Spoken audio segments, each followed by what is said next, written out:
All right, let's keep going. You want to do Chiefs Washington football team? Yeah. Okay, Yeah. so I'll just pass the baton of sad. Okay, this is we're fucking losers on this show. Yeah, no, it's Loserville. I said yeah. we all lost. It's Loserville. I'll give you some stats and then I'll let you take it from there. So the game starts. Yep. Everyone expects the Chiefs to have their big bounce back game. There's big galvanizing. The Chiefs are okay.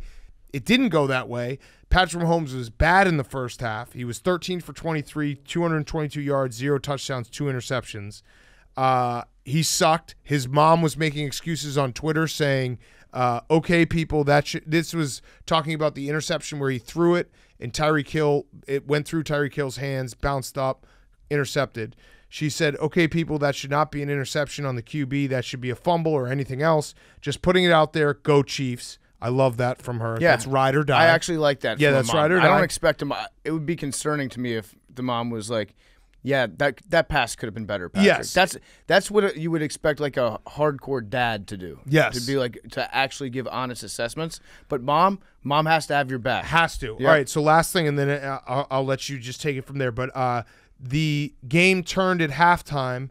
Spot Rack, am I saying that right? I think it's Spot Rack, the place where you can look up all the contracts. Yep. Tweeted out, Mahomes has $440 million left on his contract, 69 guaranteed through 2023. So, like, we were at that point where it's an absurd tweet to have. Is Patrick Mahomes an albatross? Yeah, it's an absurd, but we had reached that point. Like, even Stephen Shea was saying other quarterbacks get killed for this. Why does Patrick Mahomes get off the hook? Well, I'll tell you why he gets off the hook. Because in the second half, he went 19 for 24, 175 yards, 2 touchdowns, 0 interceptions.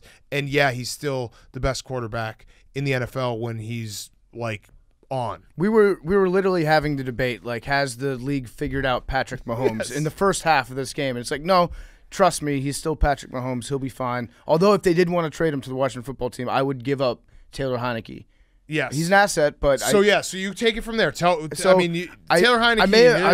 I may have spoke slightly too soon on saying Taylor Heineke is our guy. He's a guy. I think he's definitely a guy, and he's there, and he can be the guy, but a lot of times he's just not the guy. Yes. And so he had some really bad interceptions today.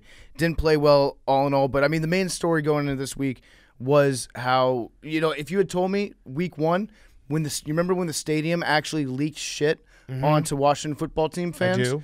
If you had told me that wouldn't be the worst in-stadium experience of the year, I would have probably said that you're crazy. Turns out they figured out a way to one-up it by announcing the Sean Taylor jersey retirement 3 days before they were going to have the game, leading a lot of people to be like, yo, does this have anything to do with the giant fail son Bruce Allen's emails that keep coming out? And the team denied that it was. Some of the family members close to Sean Taylor were saying that they just heard about it like 3 days ago. I know that they had like an event planned 4 months ago. They said, okay, this is going to be alumni weekend, and we're going to take that opportunity to honor Sean Taylor at halftime. We're going to dedicate a road to him. That was clearly all planned out in advance, but every single time I've seen somebody from the team defend this jersey retirement, they've been very careful with their language, and they've said it was always our intent to honor Sean Taylor. But I haven't seen anything that says, like, literally we had always planned to retire his jersey. And the Washington football team doesn't retire jerseys. I think we have 2 other jerseys that we've ever retired in the history of the franchise. I have a question for you. Yes. At least no one did a TikTok on his number on the field, right? No, that's actually it was a fire TikTok, though, Jackson Mahomes. He always brings it. So I gotta say, like, the art may have been worth it in that context. No, it was bad. It was bad. Everything you just said, and then add on the fact that Jackson Mahomes, and there's a picture of him standing in a very roped off area. Yes. That is Sean Taylor's number spray painted onto the field. It's like, you know what it's like at the Pro Football Hall of Fame, RP David Baker. Oh, fuck, Not man. dead, but no, not dead. Well, still with us. As far as we're concerned, yes. Yeah. So so you know how they had Goodell's chair set up behind those ropes? That was like what the spray painted jersey number on the field was, and they definitely had to step over those ropes. He's like, this is actually a great place for a TikTok. Yeah. If you know what, if I die, I give Jackson Mahomes permission to film a TikTok dance at my funeral. Okay. Okay, I would actually like to be memorialized. That way was from- tough. That was tough, but I gotta say, like I've seen a lot of dirty shit from this franchise. Yeah. And this might cost me my position as the Washington football fan ambassador.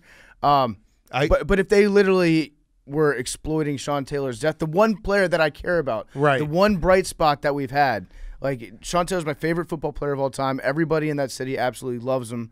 And if they were exploiting his death to get the stank off of their front office, or people that used to work in their front office, that's a new low. And I think they were.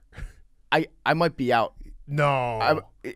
That's out? That's a low I never thought that they would ever stoop to. But I kind of actually thought they would. I might be, yeah. Again, nothing's. By the it way, actually is very Washington football team. the Bruce Allen emails are very funny too, because it's very clearly his job as the ultimate fail son, the son of the former coach of the team. His job was like, okay, go sit at a desk for 12 hours a day, and email bikini pictures to the guy that you most recently played golf with, Right. and then make a joke about a black guy getting an interview, Right. and that was your day-to-day job. Yes. And obviously didn't produce anything on the field. But I probably shouldn't be shocked at anything at this point, especially after the shit leak situation. But it's bad. It's really bad if that's what actually like went down, and that's how they planned it out. Yeah. And so in terms of the game too. Yeah. Well, the defense is bad. So I said this to JP Finley on Friday when I went on DC. I said, if you're going to plan the Sean Taylor jersey retirement well in advance, how about just not make it against the Chiefs? Right. If we truly had this planned out 4 months ago, I don't know. Can we maybe find out when the Lions are coming to town? A game we could actually win. Yeah. But to play against the Chiefs, yeah, that was. You know what though? I always had this one circled as a loss when I looked at the schedule. So, there you go. So good news is we get back on the right track by playing against the Bucs and the Packers. Oh. And at Denver. So pretty good stuff. Yeah, I mean, like looking at the schedule, do it against the Seahawks Monday Night Football right after Thanksgiving. Yeah. Give it a national audience where you can actually honor him. Mm-hmm. It's gross, it's disgusting, and also the defense is too. The defense is really bad. It's still. Do you know how dumb I am? No one cares about your fantasy team. I drafted the Washington football team in fantasy defense because I was like, they were so good last year. And I just forgot I had done that. And I was just losing. And then I realized this week, I was like, oh, I'm getting like negative points every single week because they're that bad. So by benching your defense, you're scoring more points. Yes. I picked up the Panthers. I was like, okay, we'll try this because it's baffling they're this bad. I also can someone do an investigation onto what Chase Young is doing with his helmet? Did you see in the first half? So the first half, he had like a million pieces of tape. That was a Sean Taylor thing. Oh, that was Sean Taylor, and then he took it off. Yeah. Though. I don't know why he took it off. Probably because it might be harder to see through it. Yeah. I don't know. But yeah, he was doing so. But then he took it off. I was like, why'd you take it off? I saw that he changed it. Chase also comes out of the game at weird times. Yeah, he does. I don't know why, but like on a third down in the third quarter, I don't know that he should really be off the field because he's still good. I hope. No, he is very good. No, he's very good. You still have that. I just don't. Everyone's talking about his consecutive games without a missed tackle streak. That's the new Ravens 100-yard rusher. That's huge. I just don't. It's baffling to me how they can be this bad. I think that's. I mean, probably a Jack Del Rio. Like you're gonna have to just fire him and hope it gets better.